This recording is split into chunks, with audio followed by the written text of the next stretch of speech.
کہ یار خود نماز پڑھنا اتنا مشکل کام ہے، وہ کیسے آسان ہو؟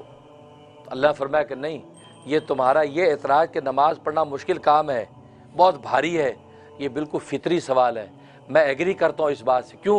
وَإِنَّهَا لَكَبِيرَةٌ، بے شک نماز پڑھنا بہت بھاری کام ہے، بڑا مشکل ہے، بڑا گراں ہے، میں تمہاری اس نیچر کو مانتا ہوں، لیکن اس کو آسان کرنے کا طریقہ بتاتا ہوں، اِلَّا عَلَى الْخَاشِعِينَ، لیکن یہ گراں نماز کس پر نہیں ہے؟ جو خاشعین ہیں، اللہ تبارک و تعالی سے جو ڈرنے والے ہیں، ان پر نماز آسان ہو جاتی ہے۔ اللہ اکبر، ان پر آسان ہو جاتی ہے۔ بس تم اللہ سے ڈرنا سیکھ لو، جب فکر آخرت جب تم سیکھ لو گے تو تمہارے لیے نماز آسان، تمہارے لیے روزہ آسان، تمہارے لیے صبر کرنا آسان۔ تو گویا کہ اللہ تبارک و تعالی نے استعانت بھی صبر و صلات کے ساتھ ساتھ صبر و صلات کو حاصل کرنے کا طریقہ بتا دیا کہ صبر و صلات کو حاصل کرنے کا طریقہ یہ ہے کہ تم خاشعین میں شامل ہو جاؤ، یعنی اللہ سے ڈرنے والے بن جاؤ۔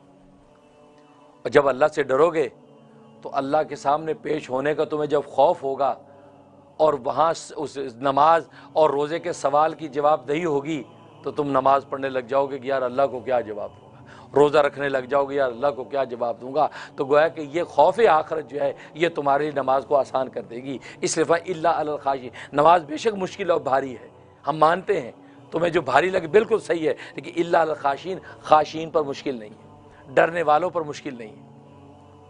اب خاشعین کون لوگ ہیں؟ فرمایا کہ الذین یظنون انہم ملاقو ربہم، کہتے خاشعین وہ لوگ ہیں جو گمان رکھتے ہیں کہ وہ اپنے رب سے ملنے والے ہیں، وہ یہ گمان رکھتے ہیں کہ اللہ سے ہماری ملاقات ہونے والی ہے، جب اللہ سے ملاقات ہوگی تو اللہ تبارک و تعالیٰ کے سامنے کیا جواب دیں گے؟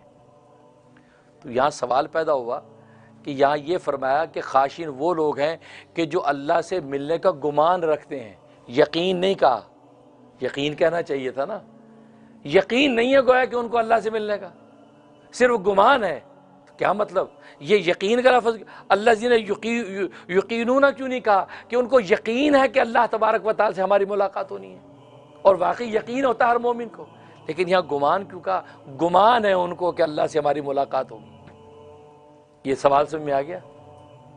تو جواب اس کا یہ ہے کہ اصل میں اللہ تبارک و تعالی نے یہ فرمایا کہ دیکھو آخرت کا صرف گمان بھی تم رکھ لو گے کہ یار ہماری اللہ سے ملاقات ہونے والی ہے، اس گمان پر ہی نماز آسان ہو جائے گی، اور یقین اگر ہو گیا تو پھر تو بات ہی کیا ہے، سبحان اللہ۔ یقین کا درجہ تو چھوڑو، گمان کا درجے میں بھی اگر تم، یعنی جس کو کہتے ہیں آج کی زبان میں کہ کیا کہتے ہیں، انسان تھوڑا سا ڈبل مائنڈڈ ہے، یا کیا پتہ ملاقات ہو کیا پتہ نہ ہو، فرمایا اتنا سا درجہ بھی تمہیں حاصل ہوگا تو نماز آسان ہو جائے گی۔ اللہ اکبر، اللہ اکبر۔ کیونکہ انسان رسک نہیں لیتا، اور دنیا میں کتنے کام رسک کی وجہ سے نہیں کرتا۔ رسک، یار رسک ہے، آپ کے سامنے پانی کا پیالہ ہو، ایک آدمی کا یار دیکھو یہ پانی بالکل صاف شفاف ہے، میں ابھی بھر کے لایا ہوں کولر پہ، دوسرا کہتے ہیں نہیں اس کے اندر زہر کا قطرہ ڈالا ہے، کیا خیال آپ پیئیں گے؟ حالانکہ دونوں برابر کے ہیں۔ ایون ہے کہ جو زہر کہنے والا عام آدمی ہو، گھٹیا آدمی ہو، اور ادھر کہنے والا اللہ کا نیک بندہ ولی ہو، تو آپ کیا کریں گے؟ کہا کہ جی حضرت صاحب چھوڑو میں نہیں پیندا۔ وہ حضرت صاحب قسمیں کھا رہے، اللہ کی قسم پی لو یار بالکل صحیح ہے، یہ ایون نالائق ایسے کہہ رہا ہے، آپ کیا کہیں گے؟ ٹھیک ہے حضرت صاحب کوئی نہیں، مجھے پیاس ہی نہیں ہے۔ اب کیا بات، یہ آپ اس طرح سے رسک لینے کو تیار نہیں۔ ویسے اور کوئی عنوان ہوتا اور فوراً اس کو کہتے ہیں نالائق، یہ حضرت صاحب جھوٹ بول رہے ہیں، یا دفعہ ہو، یہ کہتے نا۔ اب جب جان کا مسئلہ آیا تو آپ رسک لینے کو تیار نہیں ہیں، آپ معمولی سے کیا ہو گئے، ڈبل مائنڈڈ ہو گئے کہ یار کیا پتہ زہر ہو بھائی، پھر حضرت صاحب کو کنے پوچھنا۔ وہ لطیفہ لکھا ہے نا کہ ایک کشتی میں طغیانی آ گئی، اور جناب لوگ رو رہے ہیں دھو رہے ہیں، جناب مر گئے پٹ گئے، اعوذ باللہ بسم اللہ۔ اب ایسے موقع خدا یاد آتا ہے، تو ایک آدمی کھڑا ہوا، بھائی فکر نہ کرو فکر نہ کرو، کشتی نہیں ڈوبتی، بالکل خیریت سے ہم کنارے پہ پہنچے گئے، ڈونٹ وری۔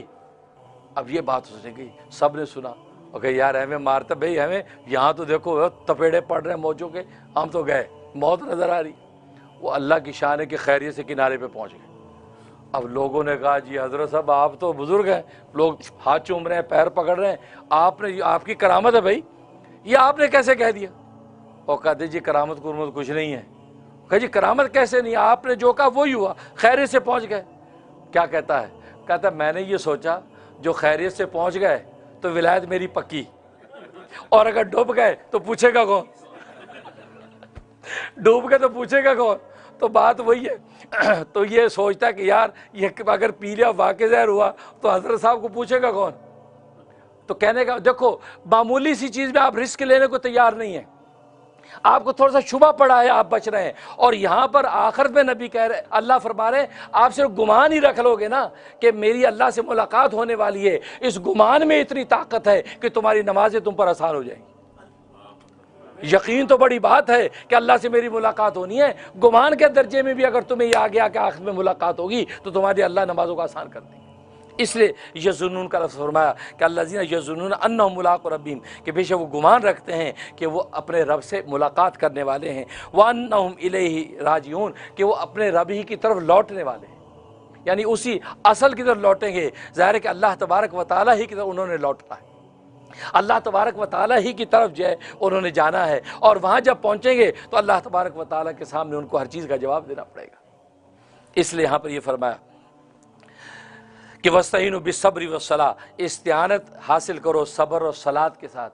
اور اس سے یہ بات پتہ چل گئی کہ اصل میں اللہ پر جو یقین ہے یہ سب سے بڑی چیز ہے۔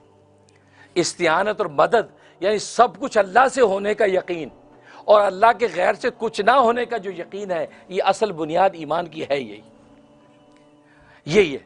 اور اس کے حصول کے لیے صبر اور صلاۃ، صبر اور صلاۃ جو ہے یہ اس کے حصول کے لیے آپ کے پاس ایک ٹول ہے، اس ٹول کو آپ یوز کریں گے تو اللہ تبارک و تعالیٰ اپنی استعانت کا لطف عطا فرما دیں گے۔